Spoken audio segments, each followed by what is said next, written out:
Bab 181. Kentang panas. Baiklah, pelanggan yang terhormat, harap tunggu sebentar, mie Anda akan siap dalam waktu singkat. Ding Lijuan memanggil dan segera pergi ke dapur bersama Han Bowen untuk menyibukkan diri. Keduanya baru pernah memasak di rumah sebelumnya, tidak tahu cara membuat mie yang menyehatkan ini, mereka hanya bisa mengikuti cara membuat mie rumahan biasa. Lijuan, bahan apa ini? Mereka terlihat seperti pengobatan Tiongkok, apakah kita masih akan memasukkannya? Ding Lijuan melambaikan tangannya dengan acuh, papan nama kami bertuliskan, toko mie pengawet kesehatan, tentu saja kami harus menambahkannya. Tapi berapa banyak yang harus kita masukkan? Ding Lijuan menjadi tidak sabar, dia terburu-buru untuk menghasilkan banyak uang, yang punya waktu untuk meneliti ini, masukkan saja apapun, itu tidak akan membunuh siapapun. Tanpa pilihan lain, Han Bowen dengan enggan melakukan apa yang dia katakan. Keduanya bekerja keras selama paruh hari yang lebih baik, berkeringat deras dan kelelahan. Selama beberapa tahun terakhir, Chen Xuan adalah orang yang memasak di rumah, mereka tidak pernah mengalami kesulitan seperti itu. Untungnya, mereka berhasil membuat 30 porsi mie. Melihat beberapa ratus dolar ekstra di layar, wajah Ding Lijuan bermekaran dengan gembira, setidaknya pembukaan akbar itu tidak sia-sia. Tetapi para pelanggan baru saja menggigit sebelum mereka mulai mengeluh dengan keras. Sial, apa-apaan ini? Rasanya seperti sampah. Tepat, beri aku pengembalian uang. Ding Lijuan tercengang. Tunggu sebentar, kalian semua makan piring, bagaimana Anda bisa meminta pengembalian uang sekarang? Apakah seburuk itu? Tidak yakin, Han Bowen mencicipinya sendiri, dan segera meludahkannya. Rasanya pahit seperti empedu, ini bukan mie, itu jelas obat. Setelah mencoba menggigitnya sendiri, Ding Lijuan juga merasa itu tidak dapat diterima, dan dia dapat melihat bahwa pria bertato tebal dengan rantai emas tebal ini jelas bukan orang yang bisa dipusingkan. Karena tidak punya pilihan, dia dengan enggan memberikan pengembalian uang. Setelah bekerja keras hampir sepanjang hari, lelah sampai ke tulang, mereka tidak hanya tidak mendapatkan apa-apa, tetapi mereka juga kehilangan banyak bahan. Ding Lijuan dan Han Bowen benar-benar sedih. Namun, mereka tidak menyangka bahwa mimpi buruk mereka baru saja dimulai. Karena tidak menghasilkan uang setelah seharian bekerja dan saat malam tiba, Ding Lijuan dan Han Bowen mengunci toko dan bersiap untuk pergi. Tapi tidak lama setelah mereka melangkah keluar dari Hida Plaza, sebuah van berhenti di depan mereka, 7 atau 8 pria kekar dengan cepat mengelilingi mereka. Pasangan itu ketakutan, apa yang kamu inginkan? Berhenti menyalak dan ikut kami. Kepala mereka diselimuti kain hitam, Ding Lijuan dan Han Bowen tiba-tiba diantar ke dalam van. Setengah jam kemudian, Ding Lijuan dibawa ke ruang bawah tanah. Ruangan itu lembab, dan udaranya membawa aroma darah. Di depan mereka berdiri orang-orang berotot memegang parang, tampak ganas dan galak, dengan seringai yang begitu menakutkan hingga cukup membuat seseorang merinding. Dan dari balik tirai plastik tidak jauh, terdengar teriakan minta ampun. Bos, aku bersumpah aku tidak mengambil barang-barang itu. Omong kosong, kamu bisa mengatakan itu pada Raja Yama. Begitu kata-kata ini jatuh, terdengar bunyi gedebuk yang teredam. Percikan darah segar menyembur keluar, mendarat tepat di tirai plastik itu. Ya Tuhan! Ding Lijuan dan Han Bowen hampir mati ketakutan saat itu juga. Mereka bisa menebak apa yang baru saja terjadi di balik tirai itu tanpa harus berpikir. Mereka tidak pernah bermimpi akan terlibat dengan geng putus asa seperti itu. Segera setelah itu, sosok tinggi muncul dari balik tirai. Pisaunya berlumuran darah, dan wajahnya berlumuran cipratan, membuatnya tampak seperti binatang buas yang mencakar jalan keluar dari neraka. Besar. Kakak, ada di sana, apakah ada semacam kesalahpahaman? Tepat sekali. Maksud saya, apa sebenarnya yang kami lakukan untuk menyinggung perasaan Anda? Tolong, kami mohon, beri kami penjelasan yang jelas. Ding Lijuan dan Han Bowen sangat ketakutan sehingga mereka tergagap. Tersinggung. Sialan, kamu pemilik toko mie di bawah jembatan, bukan? Ding Lijuan dan Han Bowen terkejut dan secara naluriah menjawab, ya, itu benar. Maka tidak ada kesalahan. Hari ini, anak buah saya pergi ke restoran Anda untuk makan, dan akibatnya, 7 dari mereka berakhir di ICU setelah memakan mie Anda. Apakah Anda menjalankan toko hitam atau apa? Ding Lijuan dan Han Bowen benar-benar terkejut, mereka tidak menyangka hal seperti ini akan terjadi. Saya selalu mengatakan itu adalah ramuan obat, Anda tidak bisa menggunakannya begitu saja. Han Bowen berkata dengan wajah sedih. Ding Lijuan juga sangat menyesalinya. Apa yang terjadi hari demi hari? Jika dia tahu itu akan merepotkan, dia tidak akan pernah mengambil alih toko bahkan jika kamu membunuhnya. Pria kekar di depan mereka sudah kehilangan kesabaran, baiklah, hentikan omong kosongnya, katakan padaku, bagaimana kamu ingin menyelesaikan ini? Apakah kita melakukan ini secara pribadi atau mempublikasikannya? Han Bowen mengumpulkan keberaniannya dan bertanya, Kakak, apa artinya mempublikasikannya, dan bagaimana dengan menetap secara pribadi? Pria kekar itu mendengus dingin, mengumumkannya ke publik berarti menyerahkannya kepada polisi. Saya telah menanyakannya, dan apa yang telah Anda lakukan adalah kejahatan keamanan pangan yang besar, cukup untuk membuat Anda pergi selama 10 hingga 8 tahun. Ah, masuk penjara. Ding Lijuan dan Han Bowen ketakutan, mereka sama sekali tidak ingin masuk penjara. Han Bowen terus bertanya, lalu bagaimana dengan menetap secara pribadi? Secara pribadi jauh lebih sederhana. 7 saudara laki-laki saya ada di rumah sakit, dan tentu saja, Anda harus memberi kompensasi kepada mereka. Tidak banyak, hanya 1 juta per orang, total 7 juta. Ding Lijuan dan Han Bowen keduanya jatuh ke tanah pada saat yang bersamaan. 7 juta. Mereka bahkan tidak bisa menghasilkan 700 yuan saat ini. Besar. Kakak, kami benar-benar tidak punya banyak uang. Han Bowen berkata dengan wajah ketakutan. Tidak ada uang. Mudah diperbaiki, saya akan mengirim Anda ke penjara sekarang. Orang-orang kekar itu hendak mengepung mereka dan membawa mereka pergi. Han Bowen dan Ding Lijuan sama cemasnya dengan semut di wajan panas, penjara atau bayar uang, kedua pilihan itu adalah jebakan maut. Tiba-tiba, Ding Lijuan memikirkan sesuatu dan berteriak ketakutan, toko ini bukan milik kita. Kakak laki-laki itu berhenti dan memberi isyarat kepada anak buahnya untuk berhenti. Sial, bukankah kamu baru saja mengatakan bahwa kamu adalah pemiliknya? Kakak laki-laki itu berkata dengan kesal. Kami salah bicara tadi, tokonya dijalankan oleh menantuku dan ibunya. Han Bowen dengan cepat berkata, benar, toko itu tidak ada hubungannya dengan kita. Jika Anda sedang mencari seseorang, carilah Chen Xuan. Ding Lijuan dan Han Bowen tidak peduli apa yang terjadi pada Chen Xuan, memaksakan semua tanggung jawab padanya. Kakak laki-laki itu tegas, baiklah, panggil Chen Xuan itu sekarang dan suruh dia berguling ke sini. 20 menit kemudian, Chen Xuan dibawa ke ruang bawah tanah. Kamu Chen Xuan, iya. Kaulah yang menjalankan toko mie di bawah jembatan, kakak laki-laki itu bertanya dengan ekspresi galak.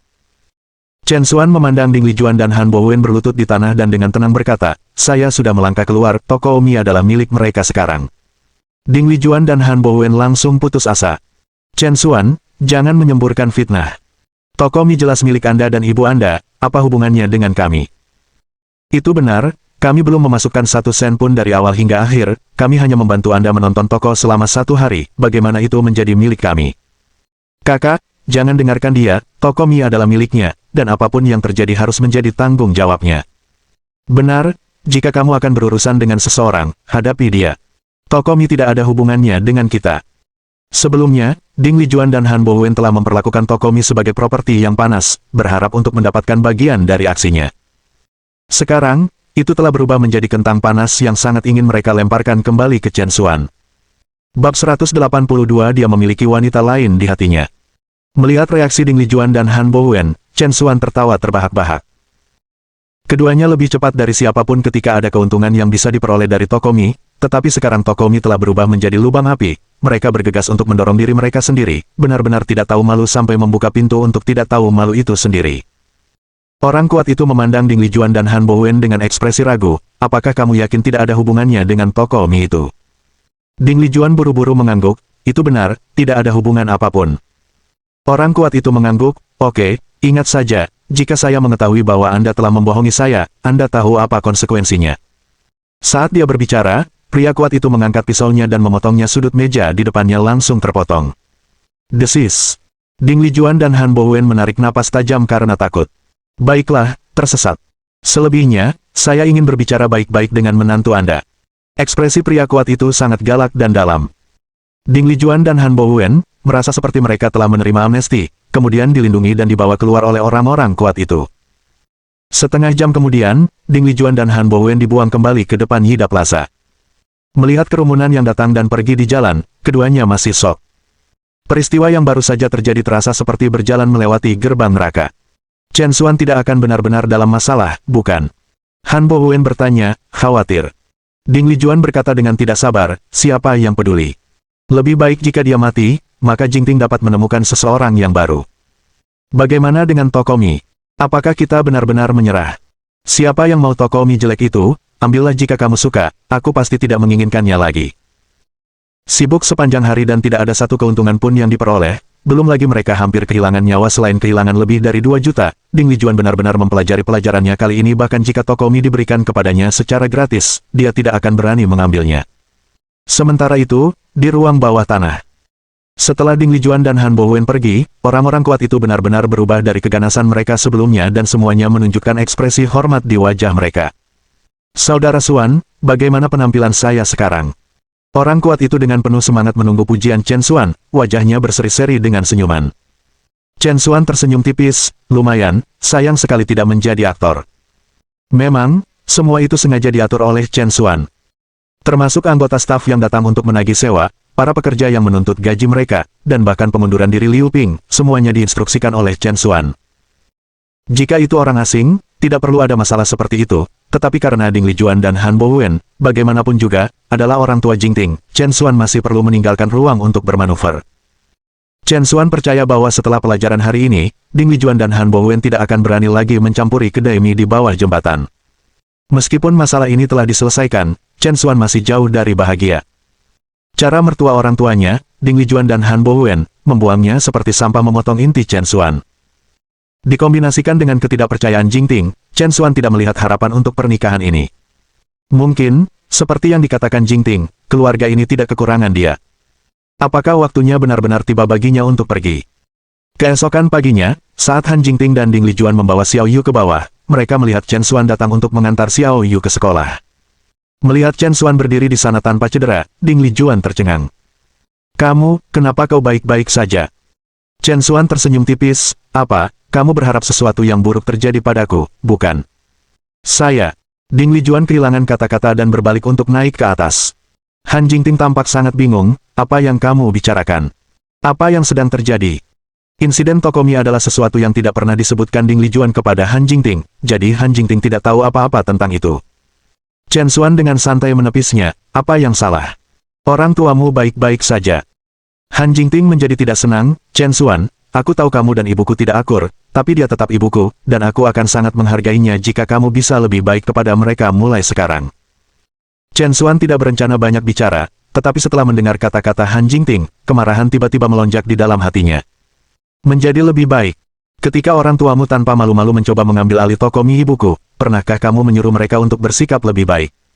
Ketika ibuku dirawat di rumah sakit karena mereka, apakah kamu meminta mereka untuk bersikap lebih baik? Ketika mereka menyerahkan saya kepada para preman itu, ketika mereka tidak peduli apakah saya hidup atau mati, apakah Anda menyuruh mereka untuk menjadi lebih baik?" Chen Xuan melampiaskan semua ketidakpuasannya yang terpendam sekaligus. Mendengar kata-kata Chen Xuan, Han Jingting berdiri di sana tertegun, "Apa yang kamu katakan, ibuku, dirawat di rumah sakit?" Chen Xuan ragu-ragu, karena dia mengira Han Jingting tahu tentang upaya Ding Lijuan untuk mengambil alih toko mie, tapi sepertinya bukan itu masalahnya. "Ayah, Bu, bisakah kamu tidak bertarung?" Xiao Yu tiba-tiba angkat bicara, wajahnya penuh kecemasan. Chen Xuan kemudian menyadari bahwa dia seharusnya tidak berdebat dengan Han Jingting di depan putri mereka dan buru-buru meminta maaf. "Maaf, Xiao Yu, ayah berbicara terlalu keras. Aku tidak akan melakukannya lagi." Setelah itu, Chen Xuan juga meminta maaf kepada Han Jingting, "Maaf, saya terlalu gelisah sekarang. Itu tidak akan terjadi lagi." Setelah mengatakan ini, Chen Xuan pergi bersama Xiao Yu, meninggalkan Han Jingting membeku di tempatnya. Di masa lalu, tidak peduli betapa tidak baiknya dia terhadap pria ini, dia tidak pernah membalas ucapannya. Tapi sekarang, dia berani marah padanya. Mungkinkah karena dia memiliki wanita lain sekarang? Hatinya telah diambil oleh wanita lain, dan dia, dirinya sendiri, menjadi kurang penting. Itu sebabnya dia berani menyerangnya. Di dalam kamar. "Apa yang kamu katakan?" Chen Xuan kembali tanpa cedera. "Bagaimana itu mungkin? Orang-orang itu adalah penjahat yang putus asa, bagaimana mereka bisa melepaskannya begitu saja?" Han Bowen tidak percaya setelah mendengar penghitungan ulang Ding Lijuan. "Aku yakin Jingting lah yang membantunya di belakang layar," kata Ding Lijuan dengan ekspresi tidak senang. "Jingting, benarkah?" Namun Ding Lijuan sangat yakin, "Mengapa tidak? Apakah Anda lupa bagaimana terakhir kali Jingting hampir mengalihkan 20 juta untuk menyelamatkan pecundang itu? Dia mungkin telah menutupi 7 juta itu untuknya kali ini. Kalau tidak, kemampuan apa yang dimiliki Chen Xuan, yang tidak berguna itu, untuk melarikan diri dari tangan para desperados itu?" Han Bowen mendapat pencerahan, sepertinya memang begitu. Wajah Ding Lijuan menjadi gelap, memang benar apa yang mereka katakan, begitu seorang anak perempuan dinikahkan, dia seperti air yang dibuang. Saya tidak bisa mendapatkan 50.000 darinya tanpa dia kesulitan, tetapi ketika pemborosan Chen Xuan membutuhkan 7 juta, dia menyediakan tanpa ragu-ragu.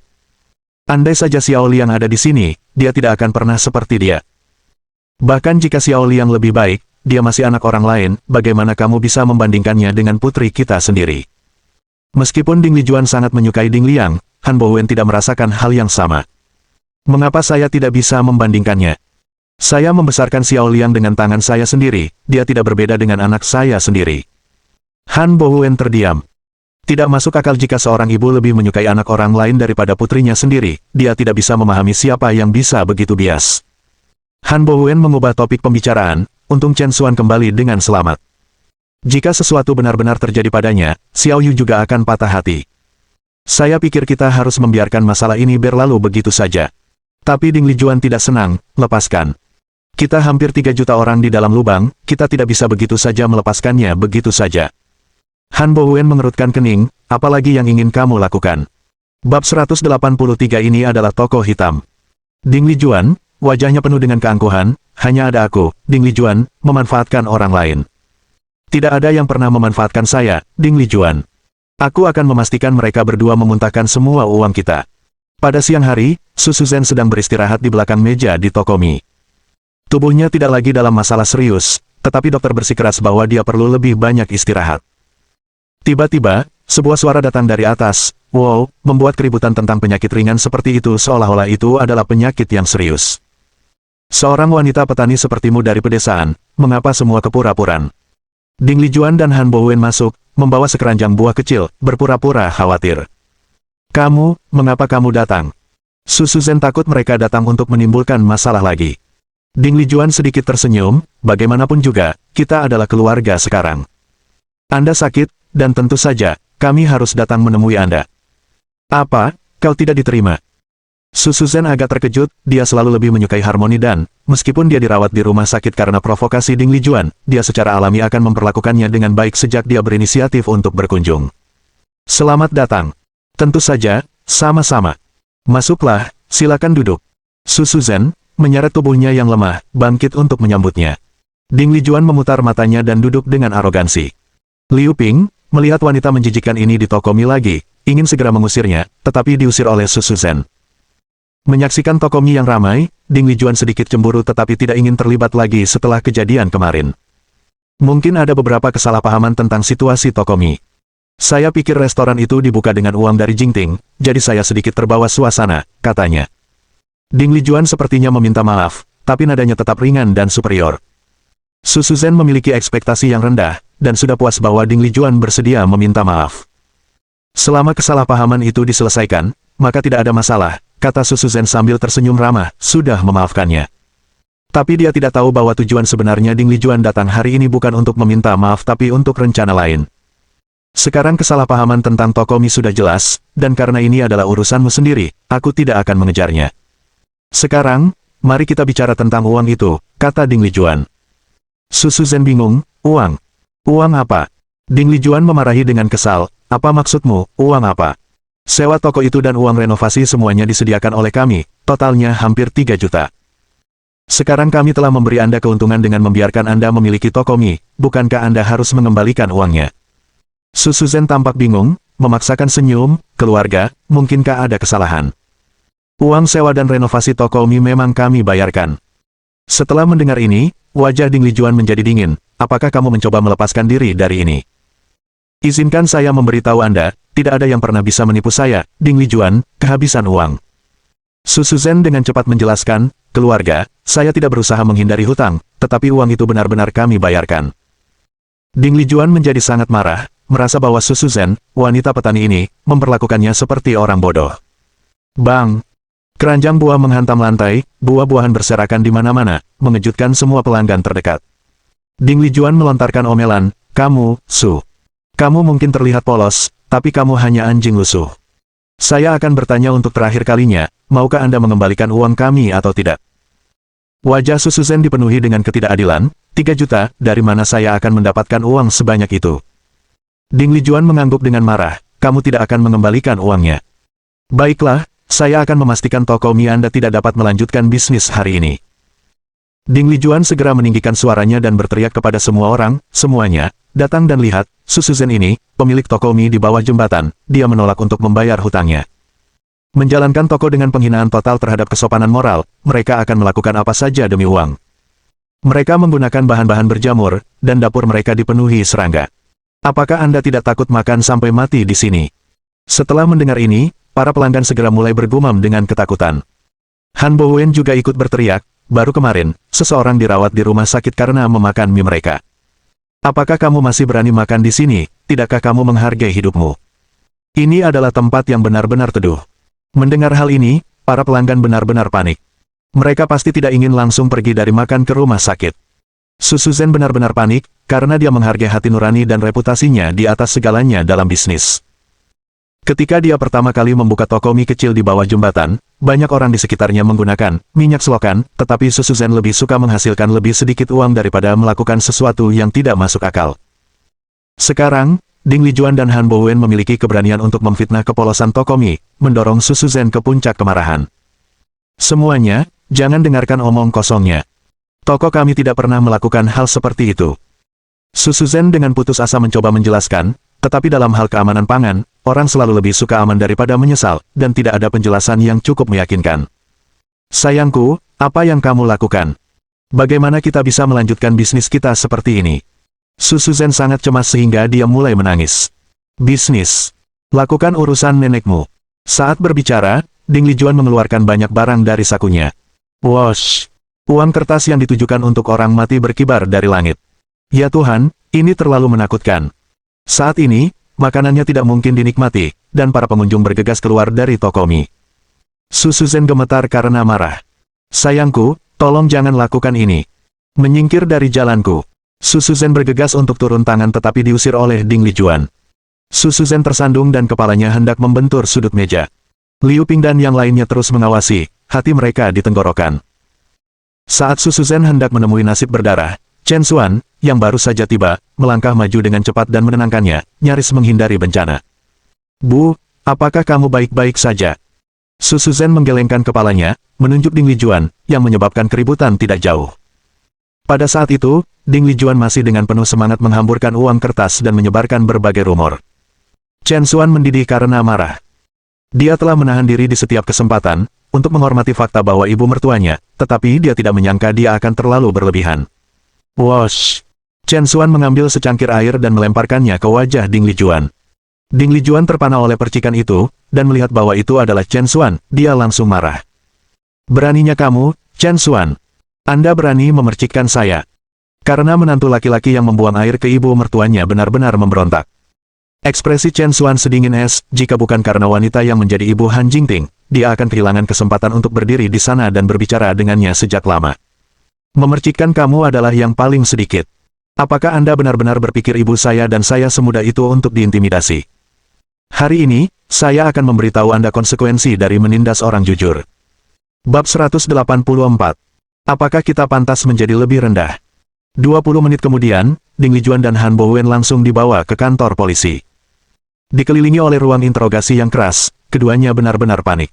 Petugas, kami baru saja bermain-main sekarang. Kata Ding Lijuan dengan senyum canggung. Bermain-main. Izinkan saya memberitahu Anda, tindakan Anda sebelumnya telah melanggar hukum, dan Anda telah menyebabkan kerugian ekonomi yang signifikan bagi pihak yang bersangkutan. Anda tidak hanya harus memberikan kompensasi, tetapi Anda juga menghadapi ancaman hukuman penjara. Apakah Anda benar-benar berpikir Anda bisa lolos hanya dengan mengatakan bahwa Anda sedang bermain-main? Kompensasi. Masuk penjara. Ding Lijuan benar-benar tercengang. Saya tidak ingin masuk penjara, dan saya tidak punya uang. Ding Lijuan mulai menangis putus asa. Han Bowen juga memiliki wajah yang dilanda kesedihan, seolah berduka atas kematian. Jika dia tahu ini akan menjadi hasilnya, dia seharusnya menghentikan Ding Lijuan sejak awal. Sekarang lihat situasinya, mereka belum mendapatkan uangnya kembali, dan mereka menghadapi kemungkinan di penjara. Hari demi hari, mengapa mereka selalu membuat kesepakatan yang kehilangan uang? Han Bowen marah karena marah. Chen Xuan, sebagai junior, kamu benar-benar ingin mengirim orang tuamu ke penjara, itu tidak bisa dimaafkan. Jingting pasti buta untuk menikahi orang sepertimu yang tidak mengenal keluarganya sendiri. Ding Lijuan juga sangat marah. Chen Xuan, aku ibu mertuamu apapun yang terjadi, dan kamu benar-benar ingin mengirimku ke penjara, kamu benar-benar memiliki hati yang kejam. Chen Xuan mendengus dingin, apakah aku kejam? Ketika kamu membuat ibuku sangat marah sehingga dia dirawat di rumah sakit, pernahkah kamu memikirkan betapa kejamnya kamu? Ketika kamu mendorong ibuku dan dia hampir berdarah, pernahkah kamu memikirkan betapa kejamnya kamu? Wajah Ding Lijuan menantang, jadi bagaimana jika aku membuatnya marah? Jadi bagaimana jika aku mendorongnya? Jangan lupa, keluarga Han lah yang membayar operasi ibumu sejak awal. Nyawa ibumu diselamatkan oleh kami, jadi bagaimana jika aku memarahinya atau mendorongnya sedikit? Dan kamu, sejak kamu menikah dengan keluarga kami, semua yang kamu makan, kenakan, dan gunakan telah dibayar dengan uang keluarga kami. Anda makan makanan kami, minum minuman kami, dan sekarang Anda bahkan ingin mengirim kami ke penjara. Anda hanyalah anjing yang tidak tahu berterima kasih. Ibumu juga. Kamu dan ibumu sama-sama anjing yang tidak tahu berterima kasih. Anjing. Tutup mulutmu. Chen Xuan tidak bisa lagi mentolerirnya dan tangannya terayun ke arah wajah Ding Lijuan. Pemandangan ini baru saja disaksikan oleh Han Jingting, yang baru saja tiba, dan kulitnya langsung berubah pucat. Chen Xuan, apa yang kamu lakukan? Chen Xuan berhenti, sebenarnya, dia tidak benar-benar bermaksud untuk menindaklanjuti dengan tamparan itu. Bu, apakah kamu baik-baik saja? Han Jingting buru-buru bergegas ke sisi Ding Lijuan, dan Ding Lijuan mulai terisak tak terkendali. Jingting, kamu melihat semuanya, bukan? Ini orang baik yang kamu temukan. Dia bahkan berani memukul ibumu sendiri, apalagi yang bisa dia lakukan. Ceraikan dia sekarang. Han Jingting menatap Chen Xuan dengan ekspresi dingin. Chen Xuan, segera minta maaf kepada ibuku. Chen Xuan tertawa getir dalam kemarahan, apakah kamu tahu apa yang dilakukan orang tuamu, namun kamu ingin aku meminta maaf kepada mereka? Wajah Han Jingting keras kepala, apapun kesalahan yang mereka lakukan, ingin memukul seseorang itu tidak benar. Chen Xuan tersenyum sedih, jadi, aku salah memukul mereka, tapi itu benar bagi mereka untuk memukul ibuku. Chen Xuan sudah muak dengan sifat arogan Han Jingting. Mereka memukul ibumu. Han Jingting tercengang. Pada saat itu, seorang anggota staf menyerahkan sebuah tablet. Nona, sebaiknya Anda memperhatikan apa yang dilakukan orang tua Anda sebelum mengambil kesimpulan. Tablet tersebut menampilkan rekaman pengawasan dari dalam toko mie di bawah jembatan. Ketika Han Jingting melihat orang tuanya membuat keributan, menyebarkan desas-desus, dan menyebarkan uang kertas di toko mie, alisnya berkerut. Dan ketika sampai pada adegan di mana Su Zhen disingkirkan oleh ibunya sendiri, hampir mengalami luka berdarah, Han Jingting merasakan gelombang kecemasan lainnya. Dia akhirnya mengerti mengapa Chen Xuan sangat marah. Maaf, aku tidak tahu. Han Jingting merasa agak bersalah. Wajah Chen Xuan tetap dingin, lupakan saja, di matamu, kita selalu menjadi orang yang harus menanggung penganiayaan, bukan? Han Jingting tiba-tiba menjadi tidak senang. Chen Xuan, apa maksudmu dengan itu? Chen Xuan tanpa daya menggelengkan kepalanya. Pada akhirnya, Han Jingting, seperti Ding Lijuan, memiliki rasa superioritasnya sendiri.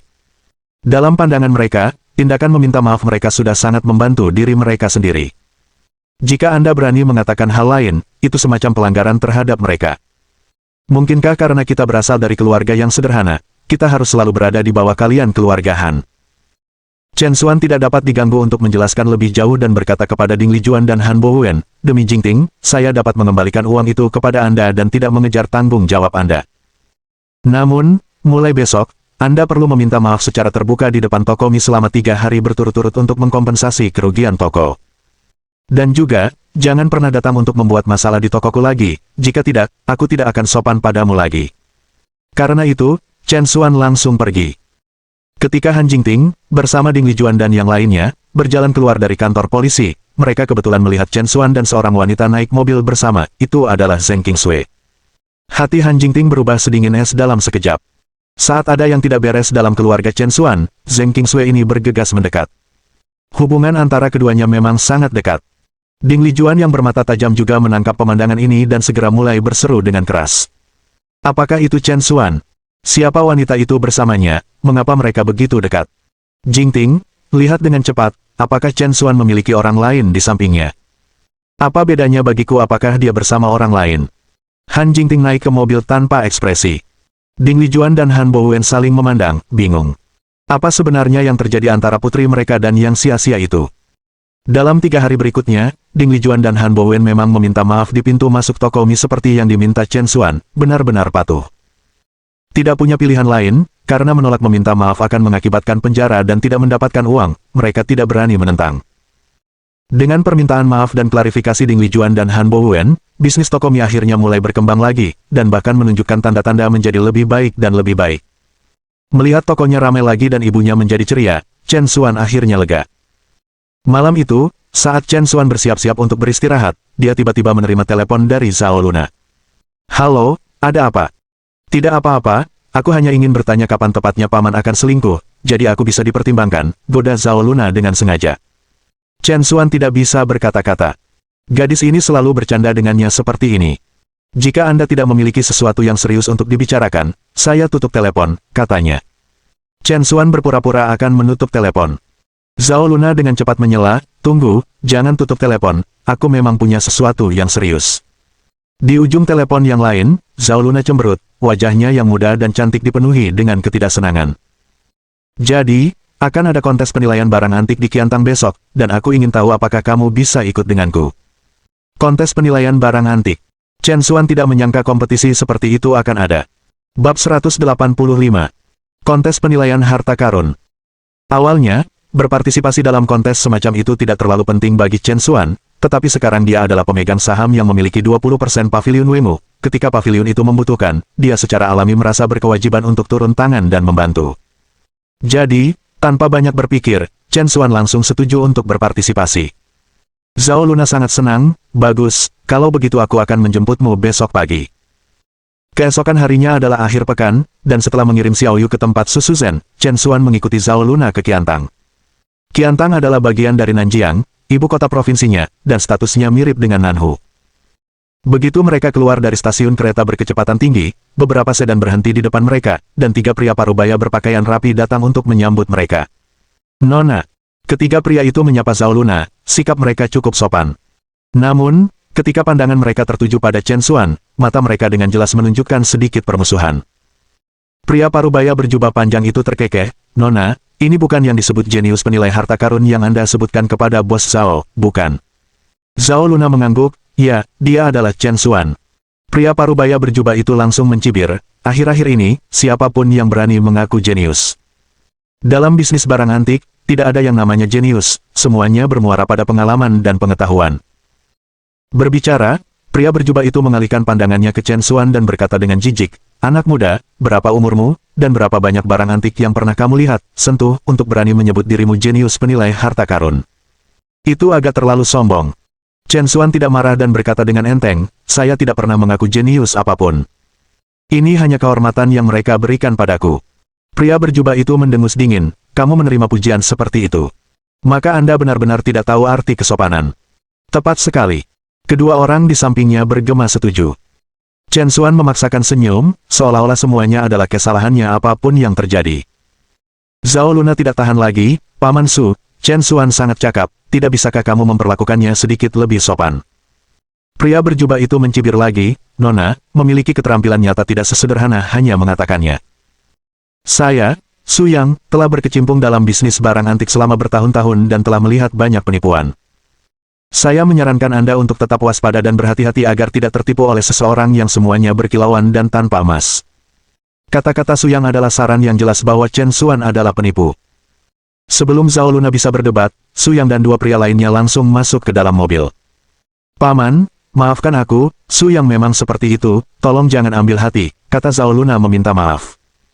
Chen Xuan tidak menanggapi kata-kata Su Yang dengan serius, dia hanya sedikit penasaran. Siapa sebenarnya ketiga orang ini? Zhao Luna terdengar agak tidak yakin, "Sebenarnya, mereka adalah ahli barang antik dari Pavilion Wemu keluarga Zhao kami.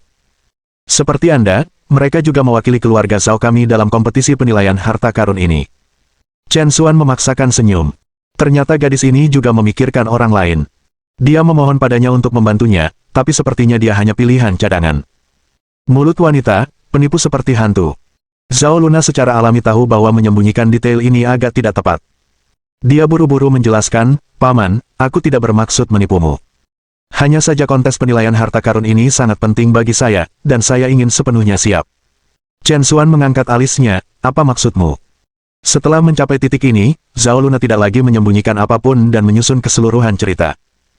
Karena Chen Xuan telah menyelesaikan masalah dengan Le Sumei, hubungan antara Zhao Boqian dan putrinya Zhao Luna telah meningkat pesat. Sekarang, Zhao Boqian bahkan mulai secara bertahap mempercayakan bisnis keluarga Zhao kepada Zhao Luna untuk dikelola. Faktanya, Selain industri barang antik Paviliun Wengu keluarga Zhao juga terlibat dalam industri lain, termasuk batu giok dan perhiasan. Memang, bisnis perhiasan keluarga Zhao telah membangun pijakan di Beijing. Namun, memperluas jangkauannya ke wilayah Nanjiang tidaklah sesederhana itu. Di Nanjiang, kekuatan lokal mengakar, dan cukup merepotkan bagi orang luar untuk masuk ke dunia bisnis Nanjiang.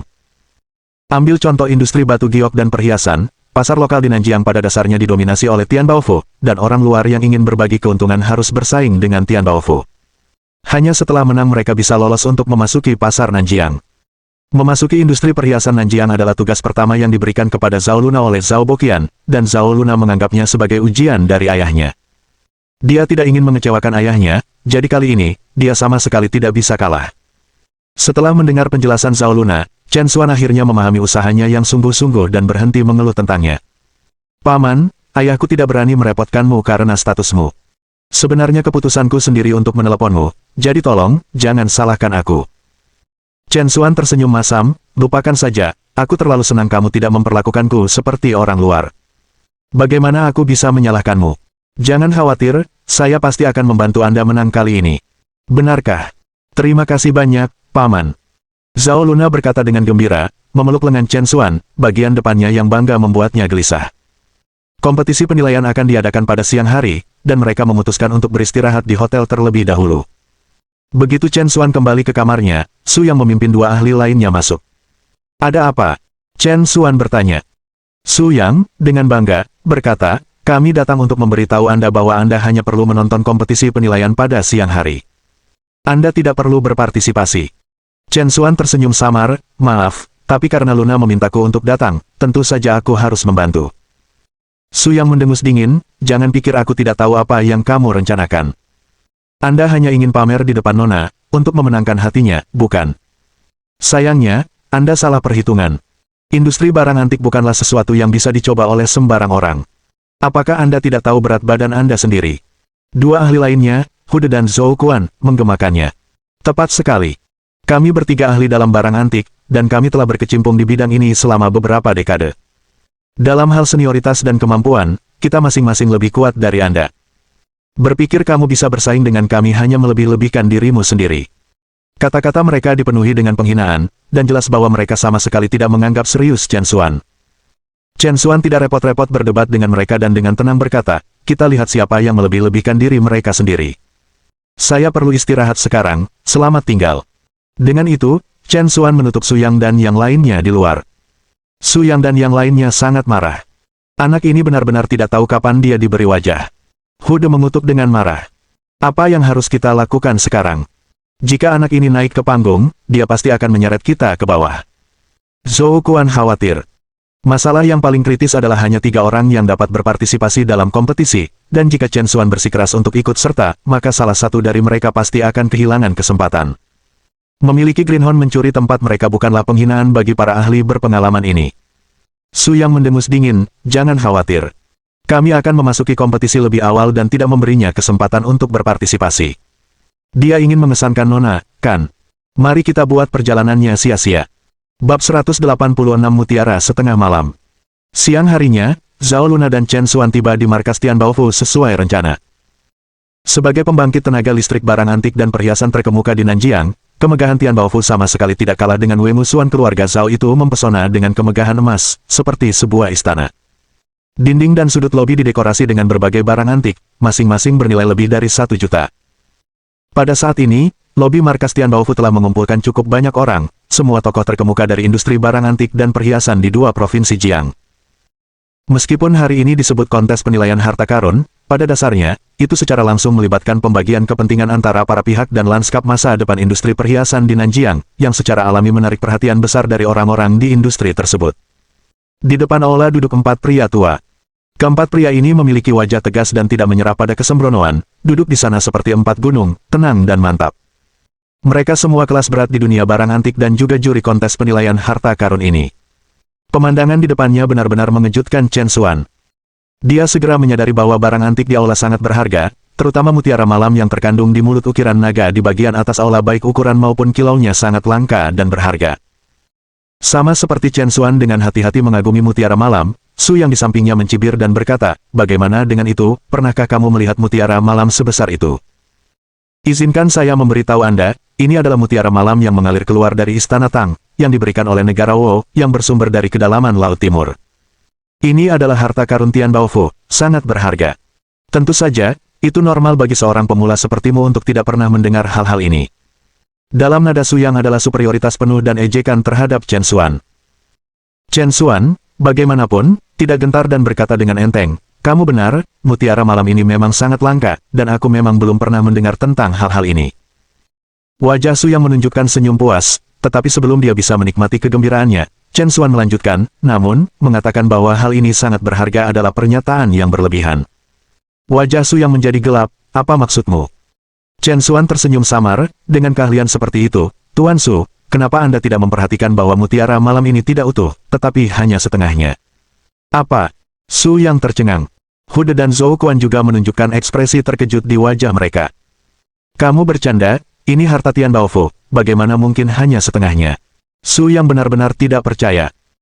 Sebelum Chen Xuan dapat menjawab, sebuah suara dari samping berbicara, dia benar, mutiara malam ini memang setengahnya, ketika meninggalkan Istana Tang, itu secara tidak sengaja terbelah dua, dan hanya separuh lainnya yang tersisa.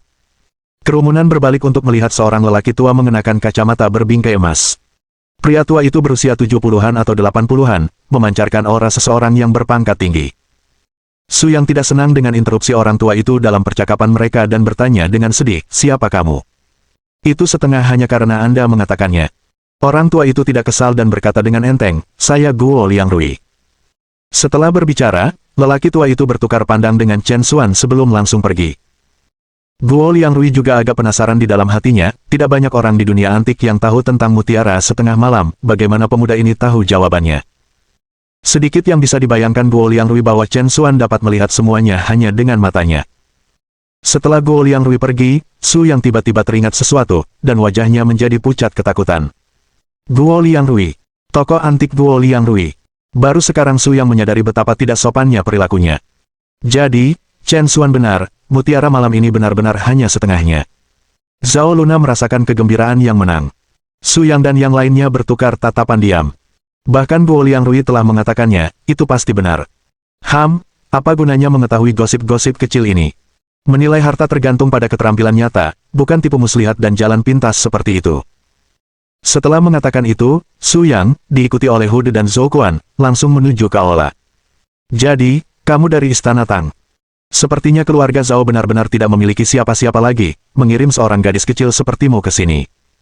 Anda tidak boleh menganggap serius Tian Baofu sama sekali, atau apakah Anda sudah memutuskan untuk menerima nasib Anda? Hahaha. Begitu mereka tiba di aula, Zhao Luna dan rombongannya menabrak orang-orang dari Tian Baofu. Pemimpinnya tidak lain adalah bos besar Tian Baofu, Hong Dasun. Wajah Zhao Luna penuh dengan pembangkangan, Bos Hong, jangan merayakannya terlalu dini. Belum pasti siapa yang akan menang atau kalah dalam kontes penilaian ini. Hong Dasun mendengus dingin, itulah yang dikatakan Zhao Boqian terakhir kali, dan pada akhirnya, dia masih kalah telak, hanya memperoleh 20% pangsa pasar. Ayah dan anak Anda benar-benar memiliki kekurangan yang sama keras kepala sampai akhir. Bos Hong, mari kita lihat hasilnya di lantai kontes. Terlepas dari kata-katanya yang berani, hati Zhao Luna sudah kurang percaya diri. Bagaimanapun, dia hanyalah seorang mahasiswa berusia 18 tahun.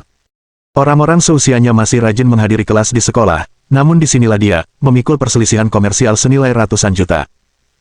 Terutama ketika dia merasakan aura kuat yang terpancar dari Hong Dasun, serta sikapnya yang percaya diri, itu membuat Zhao Luna semakin gelisah. Baiklah, jangan menangis saat kamu kalah telak nanti. Hahaha. Hong Dasun pergi dengan penuh kemenangan bersama tim ahlinya.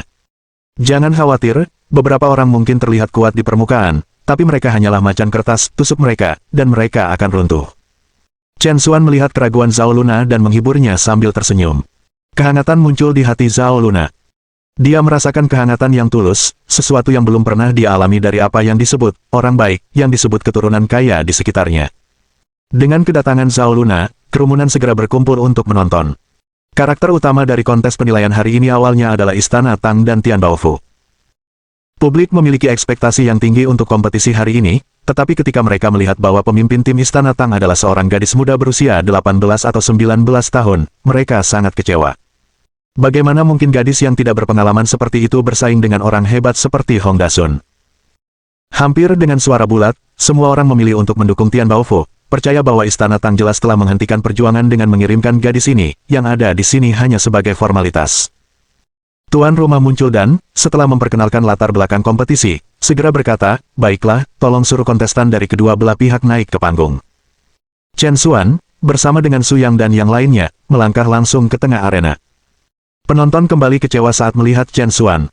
Setidaknya 3 tim Su Yang adalah ahli terkenal di lingkaran itu, dengan siapa banyak yang berhubungan. Tetapi untuk Chen Xuan saat ini, dia tampak berusia 20-an atau 30-an dan sebelumnya tidak terlihat.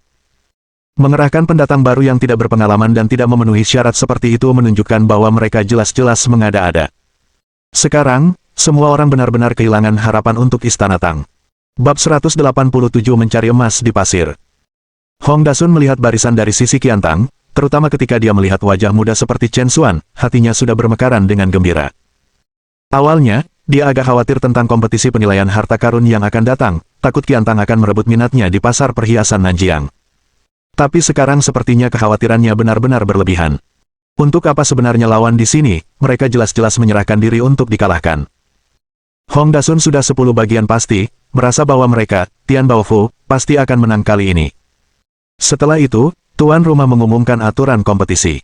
Aturan kompetisi penilaian harta karun ini tidak seperti yang diharapkan Chen Xuan. Di pihak Qiantang, ada total 5 pasar barang antik yang penting, dan untuk kompetisi tersebut, kedua belah pihak harus memilih 3 barang antik dari salah satu dari 5 pasar tersebut.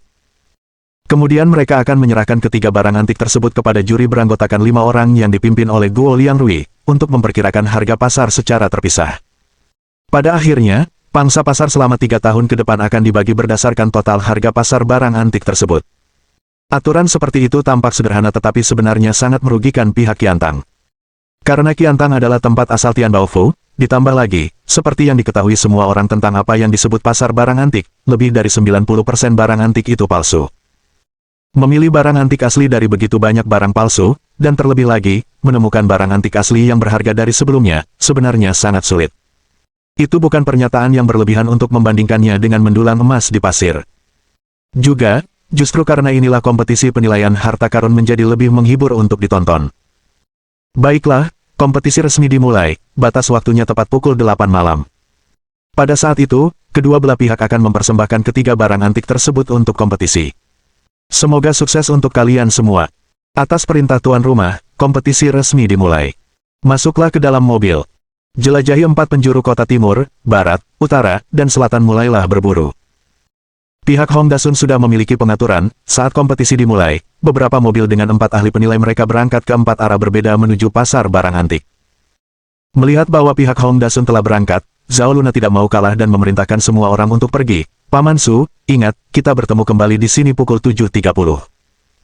Kami akan membandingkan nilai barang antik yang dipilih semua orang sebelum memutuskan 3 mana yang akan mengikuti kompetisi. Tidak ada yang memutuskan sebelum waktunya, apakah semua orang jelas? Bagus, ayo pergi. Atas perintah Zhao Luna, pihak Qiantang juga mulai menuju ke 4 distrik kota.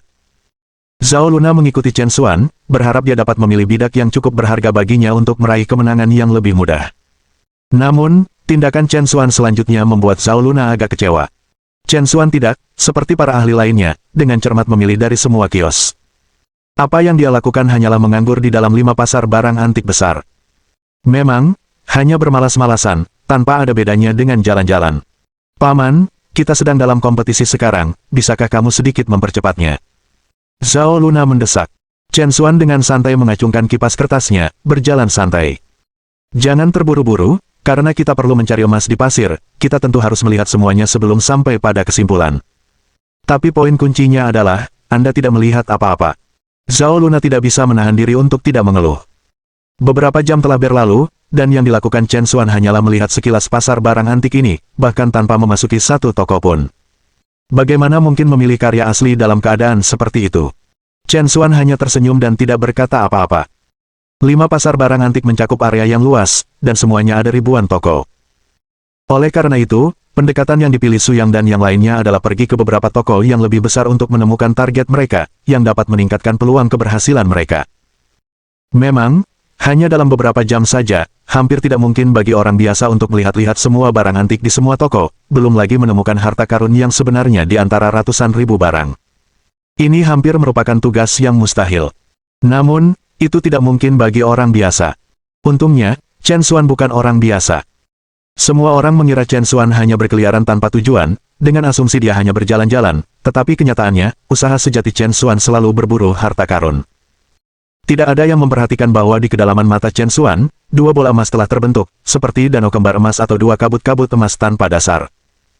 Dan pada saat ini, di mata berbintik-bintik emas itu, sebuah penglihatan yang luar biasa, didorong hingga batasnya, sedang memindai dan memilah-milah semua barang antik di setiap toko di kedua sisi jalan.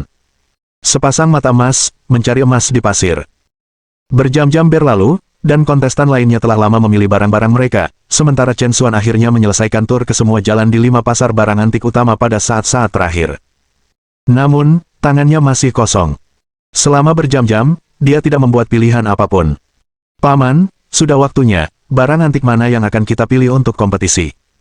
Zhao Luna sangat cemas sehingga dia hampir menangis. Chen Xuan menjawab, dengan santai mengambil barang dari toko terdekat. Yang ini, Zhao Luna benar-benar tidak bisa berkata-kata. Apakah dia benar-benar mengikuti kompetisi dengan sesuatu yang diambil secara acak dari jalanan? Itu tampak terlalu terburu-buru. Namun demikian, Zhao Luna tidak punya pilihan selain bertanya kepada pemilik toko tentang harga barang ini. Itu adalah kotak kayu, menyerupai kotak perhiasan. Diukir di bagian luarnya adalah burung phoenix, dan ketika kotak itu dibuka, orang bisa melihat ukiran batu giok Guan Yin 1000 tangan tertanam di tutupnya. Bagian bawah berisi item riasan seperti pemerah pipi dan bedak wajah yang, seiring berjalannya waktu, semuanya menyatu. Tidak peduli bagaimana orang melihatnya, kotak perhiasan ini tidak tampak seperti harta karun. Zhao Luna tidak hanya tidak menganggap barang ini sebagai harta karun, tetapi bahkan pemilik toko pun sepertinya juga tidak berpikir demikian.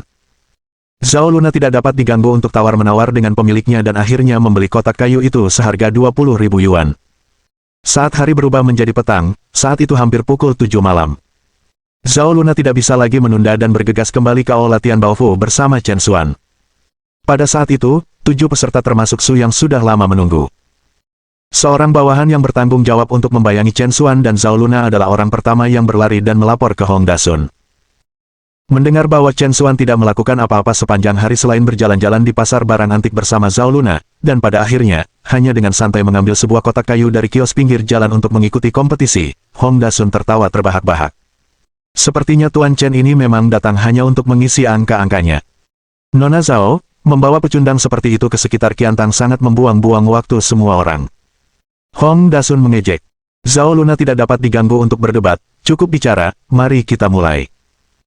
Tuan rumah mengingatkan, Nona Zhao, kompetisi telah dimulai, dan 3 harta yang Anda masuki telah ditempatkan.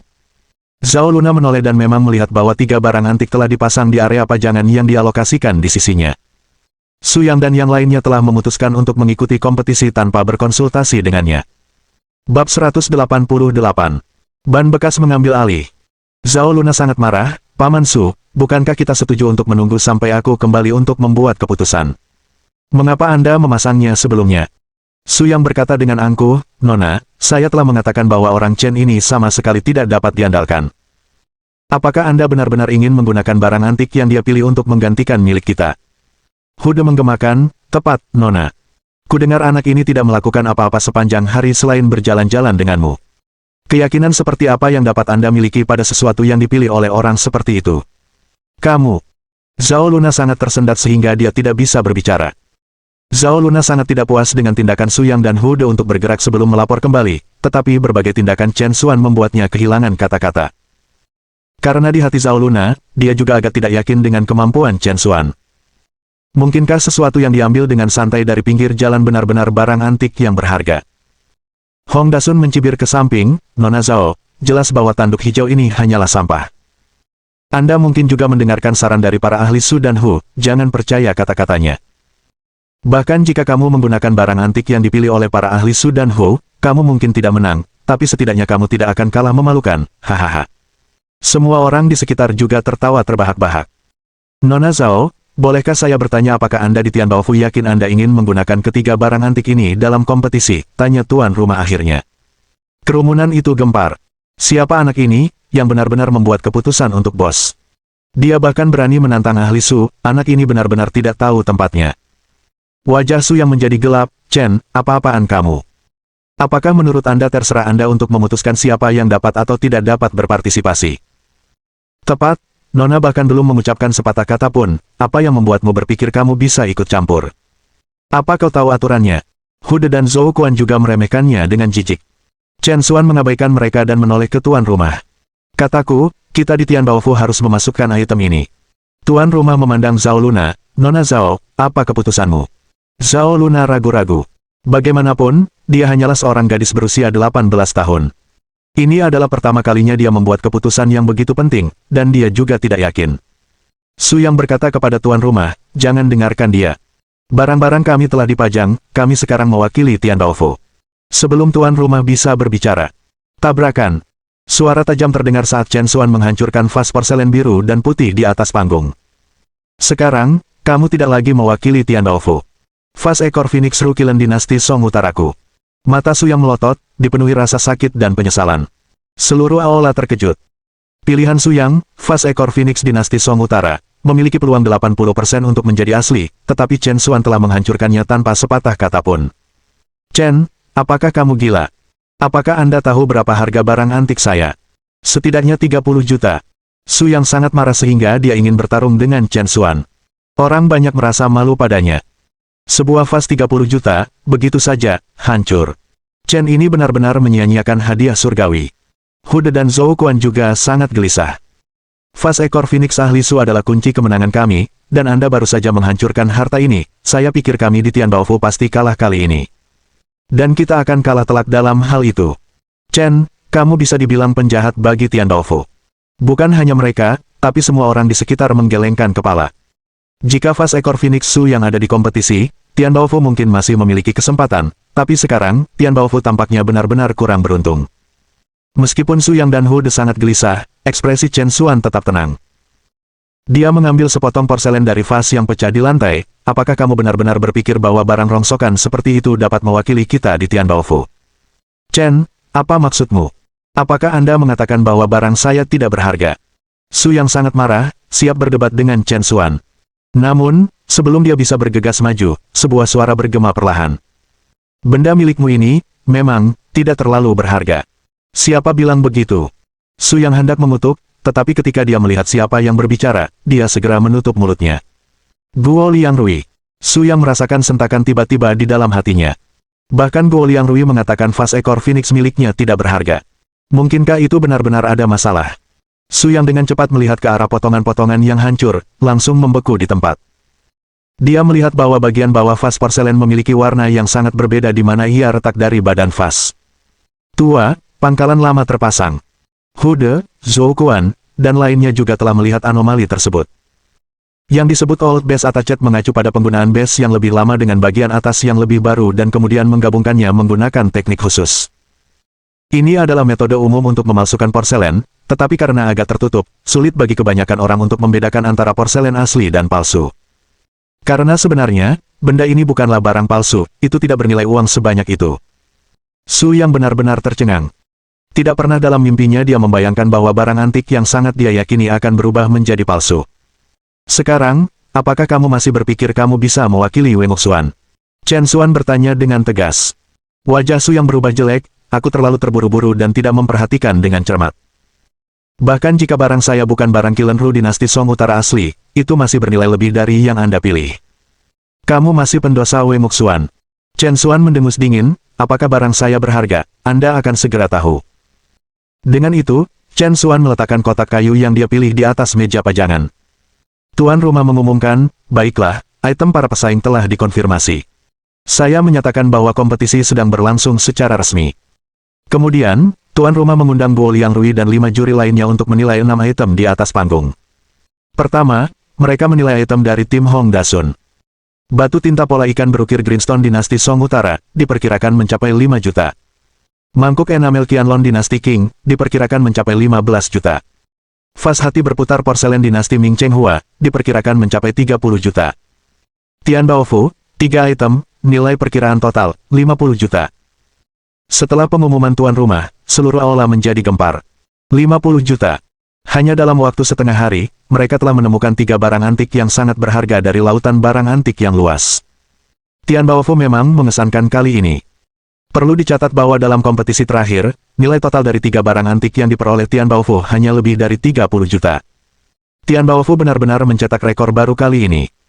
Mendengar nilai perkiraan total Tian Baofu, wajah Su Yang, Hude, dan yang lainnya menjadi gelap. Zhao Luna juga merasakan tekanan yang luar biasa. 50 juta. Bisakah barang-barang dari pihak mereka benar-benar melampaui milik mereka?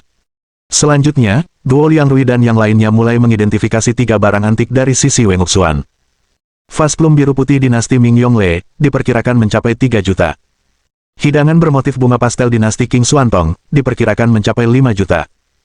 Mendengar ini, Su Yang, Hude, dan yang lainnya tampak sunyi. Kedua barang itu bersama-sama hanya bernilai 8 juta, jauh dari 50 juta Tian Baofu. Sepertinya kali ini, Wei Muxuan ditakdirkan untuk kalah, dan kalah dengan sangat memalukan. Bukan hanya mereka, kerumunan di sekitarnya juga meyakini hal yang sama. Wajah Hong Dasun sudah tersenyum puas, saat dia mulai merayakannya sebelum waktunya. Tetapi pada saat ini, saat tatapan Guo Liangrui tertuju pada kotak kayu yang dimiliki Chen Xuan, ekspresinya berubah secara halus. Bab 189. Guo Taidou, kamu telah melakukan kesalahan. Melihat reaksi Guo Liangrui, semua orang mengira sesuatu yang signifikan telah terjadi, dan mereka semua terdiam. Semua orang menahan napas dan berkonsentrasi, menunggu untuk mendengar hasil penilaian Guo Liangrui. Guo Liangrui berseru dengan penuh emosi, kotak kosmetik Huali Baibao berwarna kuning cerah memang cukup langka. Apakah ini berarti itu benar-benar barang antik? Mata Zhao Luna berbinar seolah-olah dia telah melihat harapan lagi, dan dia segera menindaklanjutinya. Lalu, berapa harga barang antik ini? Bahkan ekspresi Hong Dasun berubah serius, saat semua orang menunggu dengan gelisah jawaban Guo Liangrui. Guo Liangrui memulai, meskipun barang ini langka, dan terbuat dari kulit terluar kayu Huali kuning dan inti dalam giok lapangan, potensi apresiasinya masih sangat terbatas, nilai perkiraannya paling banyak, 10 juta. Mendengar kata-kata ini, perasaan semua orang menjadi rumit. Sebuah kotak kosmetik senilai 10 juta telah jauh melampaui harapan semua orang. Namun, bahkan dengan 10 juta ini, total penilaian Wei Muxuan hanya 18 juta, yang masih merupakan selisih yang sangat besar dibandingkan dengan 50 juta Tian Baofu, dan bisa dikatakan tidak membantu sama sekali. Hahaha. Sudah kubilang, Wei Muxuan ditakdirkan untuk sibuk sia-sia. Kali ini, Anda beruntung tidak kehilangan terlalu banyak. Hahaha. Hong Dasun tertawa penuh kemenangan. Su Yang akhirnya menemukan kesempatannya untuk membalas dendam, dan menuduh Chen Xuan, Chen, bukankah kamu bilang kamu bisa membantu wanita muda itu menang? Apakah ini yang Anda sebut menang? Aku tahu itu, tanduk hijau sepertimu tidak berguna. Sekarang lihat, kamu telah mengacaukan seluruh Wei Muxuan. Itu benar, kami bilang kamu tidak boleh bersaing, namun kamu bersikeras untuk pamer. Sekarang kamu benar-benar kehilangan muka. Hude, Zhou Kuan, dan yang lainnya menimpali setuju. Mereka mendorong semua tanggung jawab ke pundak Chen Xuan seolah-olah mereka sendiri tidak bersalah. Zhao Luna tidak senang, tidak peduli apa, Chen Xuan memiliki penilaian tertinggi di antara kamu. Apa hak Anda untuk mengkritiknya?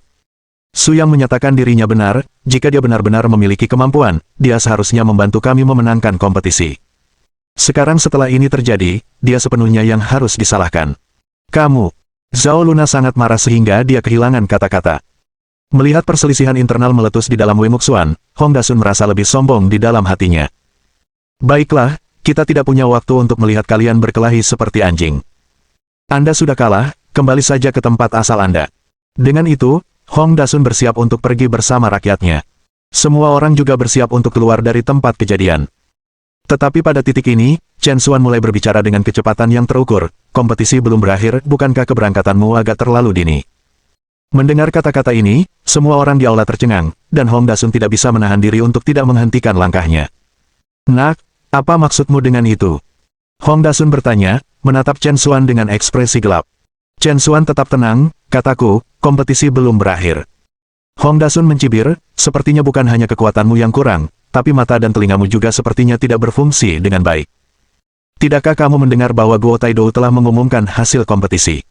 Chen Xuan masih tidak tergesa-gesa, saya memang mendengar hasilnya, tetapi saya tidak setuju dengan hasil seperti itu. Kata-katanya menimbulkan keributan besar, seolah menusuk sarang lebah. Kamu punya keberanian untuk berani mempertanyakan penilaian Guo Taidou. Nak, kamu pikir kamu siapa? Tahukah Anda siapa Guo Taidou itu? Sungguh, ketidaktahuan adalah kebahagiaan. Ini benar-benar kebodohan. Satu demi satu, kerumunan dipenuhi dengan kemarahan yang benar dan menyerang Chen Xuan secara verbal. Bahkan Su Yang dan Hude merasa agak sulit untuk ditonton. Chen, jika kamu ingin pamer, jangan seret Wen Gusuan bersamamu. Tepatnya, hanya ada sedikit orang di lingkaran antik yang bisa menandingi Guo Taidou. Menurutmu siapa yang meragukan keahliannya? Hong Dasun tidak bisa menahan tawa dalam kemarahan, mengira Chen Xuan hanya sombong. Bukan siapa-siapa yang tidak dikenal, bahkan tanpa rasa hormat dasar terhadap Guo Taidou. Jadi ini adalah tingkat kecanggihan Wen Gusuan Anda. Kami benar-benar telah melihat semuanya hari ini. Mengambil keuntungan dari situasi tersebut, Hong Dasun langsung menyalahkan Wen Gusuan. Orang-orang di sekitar langsung memiliki kesan yang sangat buruk terhadap Wen Gusuan. Seseorang, buang sampah yang tidak sopan ini. Atas perintah Hong Dasun, 7 atau 8 satpam dari Tian Baofu segera bergerak mengepung Chen Xuan. Saat itu, Guo Liangrui tiba-tiba angkat bicara, tunggu sebentar. Kerumunan itu terkejut. Hong Dasun juga agak terkejut, Guo Taidou, apa maksudmu? Guo Liangrui, bagaimanapun, memiliki senyum di wajahnya, tidak apa-apa. Tanpa diskusi, tidak akan ada kejelasan. Di lingkaran barang antik, tidak ada yang berani mengklaim bahwa mereka tidak pernah melakukan kesalahan, dan saya tidak berbeda. Saya juga ingin mendengar pemuda ini menjelaskan, apa sebenarnya penilaian saya hari ini yang salah. Kerumunan saling memandang dengan tidak percaya, tidak mengharapkan seseorang dengan status Guo Taidou bersedia mendengarkan penjelasan dari seorang pria kecil yang tidak dikenal. Faktanya, seringkali mereka yang setingkat Guo Liangrui, yang mau belajar dan bertanya dengan rendah hati tanpa rasa malu, tidak seperti Su Yang, yang menjadi sombong dengan sedikit kemampuan, mengira dia adalah yang terbaik di dunia. Chen Xuan agak terkejut dengan keberanian Guo Liangrui. Sosok senior seperti itu memang terhormat. Chen Xuan membungkuk kepada Guo Liangrui dan menjelaskan, penilaian Guo Taidou terhadap 5 barang antik lainnya baik-baik saja, tetapi untuk karya saya, dia hanya melihat lapisan pertama, namun melewatkan lapisan kedua. Hong Dasun mengejek, setelah semua dikatakan dan dilakukan, kamu hanya ingin menyanyikan pujianmu sendiri. Memperkirakan kotak kosmetik seharga 10 juta sudah merupakan keberuntungan Anda, namun Anda tetap menginginkan lebih. Kerumunan lainnya juga mencemooh, merasa bahwa wajah Chen Xuan memang tebal. Guo Liangrui mengangkat tangannya untuk menghentikan diskusi orang banyak dan melihat ke arah Chen Xuan. Baiklah, anak muda, bantu orang tua ini memahami lapisan kedua yang Anda bicarakan ini. Saya semua telinga. Chen Xuan mendekati pajangan itu, dan tanpa sepatah kata pun, membuka kotak kosmetik itu dan kemudian memuji ukiran batu giok Guanyin bertangan 1000 dari tatahannya di atas kotak, memperlihatkan kayu di bawahnya kepada semua orang yang hadir. Selanjutnya, orang banyak melihat ada beberapa tokoh kuno yang diukir di kotak kayu tersebut. Orang banyak terkejut. Karena sampul ukiran batu giok sebelumnya, tidak ada yang bisa melihat karakter kuno di kotak kayu. Apakah ini sebabnya Chen Xuan begitu yakin dengan nilai kotak kosmetik itu, karena ada misteri tersembunyi dalam karakter kuno ini? Guo Liangrui juga terkejut dengan penemuan Chen Xuan. Dia memakai kacamata bacanya dan dengan hati-hati melihat ke kotak kayu itu. Ketika dia menguraikan isi dari karakter kuno, murid-muridnya tiba-tiba berkontraksi, dan dia berdiri membeku di tempatnya. Bahkan 4 penilai lainnya tersambar petir saat melihat karakter kuno itu, kulit mereka berubah drastis, terdiam untuk waktu yang lama. Ini. Bab 190. Apakah ini sangat berharga? Orang-orang di sekitar Guo Liangrui dan yang lainnya agak bingung dengan reaksi mereka. Hong Dasun juga merasa ada sesuatu yang tidak normal, jadi dia melangkah maju untuk melihatnya. Di kotak kayu, beberapa karakter kuno diukir, yang secara mengejutkan berbunyi, dibuat secara pribadi oleh Zhu Yuxiao. Dibuat secara pribadi oleh Zhu Yuxiao. Zhu Yu. Mungkinkah ini? Hong Dasun juga terkejut tanpa bisa dipercaya. Suara Guo Liangrui bergetar, itu benar, Zhu Yu mengacu pada Ming Xizong, Zhu Yuxiao. Kotak kosmetik ini dibuat secara pribadi oleh Ming Xizong, Zhu Yuxiao sendiri. Begitu kata-kata ini keluar, itu seperti petir yang meledak di aula. Hasil karya pribadi seorang kaisar, artefak semacam itu selalu menjadi harta karun yang terkenal di dunia sejak zaman kuno, apalagi seluruh kotak kosmetik yang dibuat oleh tangan seorang kaisar sendiri. Barang-barang buatan kekaisaran semacam ini sangat langka di seluruh dunia antik, dan karena itu, barang-barang itu secara alami bahkan lebih berharga. Tidak ada yang pernah bermimpi bahwa kotak kosmetik yang mereka lihat ini bisa menjadi barang yang dibuat secara pribadi oleh kaisar. Bagaimana ini bisa terjadi? Guo Taidou, bisakah kamu melakukan kesalahan? Lihat betapa jeleknya karakter-karakter ini ditulis, bagaimana mungkin ini tulisan tangan seorang kaisar? Mungkinkah itu palsu? Hong Dasun menimbulkan keraguan. Guo Liangrui hanya tersenyum samar, jika tulisan tangannya rapi, saya mungkin memang mencurigainya, tetapi fakta bahwa itu sangat jelek membuatnya semakin mungkin menjadi karya Zhu Yuxiao. Seseorang di antara kerumunan itu bingung. Bagaimana kamu bisa mengatakan itu? Guo Liangrui menjelaskan, di mata sejarawan, Ming Xizong, Zhu Yuxiao, selalu dikenal dengan dua label berbeda, Kaisar Buta Huruf dan Kaisar Pertukangan. Zhu Yuxiao adalah salah satu dari sedikit kaisar yang buta huruf sepanjang sejarah. Sangat sedikit karakter yang bisa dia tulis dalam hidupnya tidak lebih dari 10, dan dia bahkan menyuruh para kasim menceritakan laporan itu kepadanya alih-alih membacanya sendiri. Selain itu, hobi terbesar Zhu Yuxiao adalah pertukangan kayu. Keahliannya dalam pengerjaan kayu sangat dalam, sangat hias, dan mencapai tingkat master. Tulisan tangan pada kotak kosmetik ini sama persis dengan tulisan Zhu Yuxiao pada barang antik lainnya, dan gaya pengerjaan kayunya juga konsisten secara fundamental. Oleh karena itu, sekarang kita dapat dengan hampir pasti menentukan bahwa kotak kosmetik ini memang dibuat secara pribadi oleh Zhu Yuxiao. Setelah deklarasi Guo Liangrui, semua orang di aula sangat terkejut. Dengan penilaian Guo Liangrui, keaslian kotak kosmetik ini tak terbantahkan. Guo Liangrui memandang Chen Xuan dan bertanya, "Anak muda, bagaimana kami bisa menyapa Anda?" Chen Xuan buru-buru menjawab, "Guo Taidou menyanjungku, juniornya adalah Chen Xuan." Chen Xuan. Guo Liangrui mengangguk, wajahnya penuh keheranan, begitu muda, namun dengan wawasan yang begitu tajam, memang muridnya melampaui gurunya. Dunia barang antik akan memiliki penggantinya. Setelah mendengar ini, orang banyak benar-benar tercengang. Diberi pujian setinggi itu jarang terjadi di seluruh dunia barang antik. Chen Xuan ini, masa depannya tidak diragukan lagi tidak terbatas. Tuan Muda Chen, saya, seorang lelaki tua, harus meminta maaf atas penilaian saya sebelumnya, akulah, Guo Liangrui, yang salah. Guo Liangrui membungkuk meminta maaf kepada Chen Xuan. Chen Xuan benar-benar bingung, Elder Guo terlalu serius, dapat dimengerti untuk tidak melihat tulisan tersembunyi seperti itu. Pada saat itu, Zhao Luna, penuh kegembiraan, dengan cepat bertanya, "Guo Taidou, karena kotak kosmetik ini dibuat secara pribadi oleh Zhu Yuxiao, itu pasti sangat berharga, bukan? Berapa nilainya?" Kerumunan juga terdiam, berbagi keingintahuan Zhao Luna tentang pertanyaan ini. Guo Liangrui tersenyum tipis dan berbicara dengan lembut, ciptaan kekaisaran secara alami berharga. Adapun valuasinya. Biarkan saya begini, 5 tahun lalu, Su Fubei melelang pot batu giok putih yang dibuat secara pribadi oleh Zhu Yuxiao. Harga akhirnya adalah 180 juta. Boom! Begitu dia berbicara, seluruh aula meletus. Dan itu adalah harga dari 5 tahun lalu. Apakah itu berarti, kotak rias yang dibuat oleh Zhu Yuxiao yang kita miliki sebelumnya, juga bernilai setidaknya 100 juta? Kali ini, pavilion penyelidikan barang antik benar-benar berhasil. Su Yang dan Hude benar-benar terkejut, baru sekarang mereka menyadari betapa butanya mereka, meremehkan ahli seperti Chen Xuan. Zhao Luna sangat gembira, 100 juta. Bukankah itu berarti, kita di pavilion penyelidikan antik telah memenangkan kontes penilaian ini? Guo Liangrui mengangguk, itu benar, dan kami juga menang dengan sangat mengesankan. Hore! Kita menang! Hahaha! Zhao Luna, diliputi kegembiraan, tiba-tiba memeluk Chen Xuan dan meninggalkan ciuman penuh kasih sayang di wajahnya. Melihat pavilion penyelidikan antik meraih kemenangan membuat Chen Xuan merasa sangat bersyukur juga.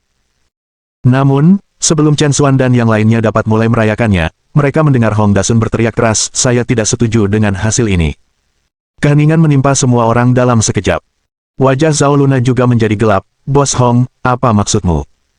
Guo Taidou telah menyatakan bahwa kami menang, apakah Anda mempertanyakan penilaian Guo Taidou?"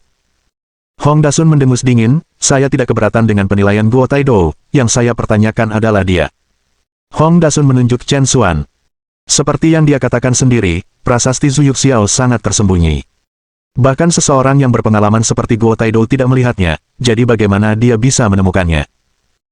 Selain itu, orang-orangku telah mengikutinya sepanjang hari, dan Tuan Chen ini menghabiskan hari itu hanya berkeliaran di jalan-jalan di antara 5 pasar barang antik itu, bahkan tidak memasuki satu pun toko barang antik. Dalam skenario seperti itu, bagaimana mungkin dia bisa mengenali kotak rias ini sebagai harta karun pada pandangan pertama? Kata-kata Hong Dasun diarahkan dan langsung menimbulkan kecurigaan sepenuhnya pada Chen Xuan. Zhao Luna mengerutkan kening, "Bos Hong, apa yang kamu coba maksudkan?" Hong Dasun mendengus dingin, "Apa maksud saya? Saya menduga pavilion penyelidikan antik Anda curang dalam kontes ini. Apa yang disebut kotak rias kekaisaran Ming Xizong ini pasti sudah Anda atur sebelumnya." Aula itu langsung meledak menjadi gempar. Selingkuh. Itu adalah hal yang tabu di dunia barang antik. Jika memang demikian, maka reputasi paviliun penyelidikan barang antik di seluruh lingkaran barang antik akan benar-benar ternoda. Zhao Luna, memerah karena marah, membalas dengan marah, Bos Hong, jangan memfitnah kami. Bukti apa yang Anda miliki bahwa Chen Xuan selingkuh? Hong Dasun terkekeh dingin, apakah saya perlu bukti? Saya bertanya kepada Anda, apakah ada satu kepalsuan dalam apa yang baru saja saya katakan? Bukankah kamu berkeliaran sepanjang hari? Bukankah kamu tidak memasuki satu pun toko barang antik? Mengambil sesuatu di pinggir jalan yang kebetulan merupakan harta karun bernilai lebih dari 100 juta, apakah Anda menganggap semua orang bodoh di paviliun penyelidikan antik? Saya, Zhao Luna kehilangan kata-kata, tidak tahu bagaimana menjelaskannya. Dari kerumunan di sekitarnya, bisikan menghina mulai menyebar. Tidak heran mereka menemukan harta yang sangat berharga, itu sudah diatur sebelumnya selama ini. Untuk menang dengan curang, paviliun penyelidikan barang antik benar-benar tidak peduli kehilangan muka, bukan? Tiba-tiba, seluruh aula dipenuhi dengan suara-suara penghukuman. Hati Zhao Luna tenggelam ke dasar. Jika mereka tidak dapat menjernihkan fitnah ini, reputasi paviliun penyelidikan antik kemungkinan besar akan hancur total. Mohon dukungan dari omom ante-ante sekalian, buat subscribe atau sharekan novel Mimin ke Facebook kalian, agar channel Mimin bisa terus berkembang. Dengan begitu, Mimin bisa lebih semangat untuk up novel seru lain ke depannya. Buat teman-teman yang sudah subscribe dan sharekan novel Mimin, Mimin ucapkan terima kasih sebanyak-banyaknya.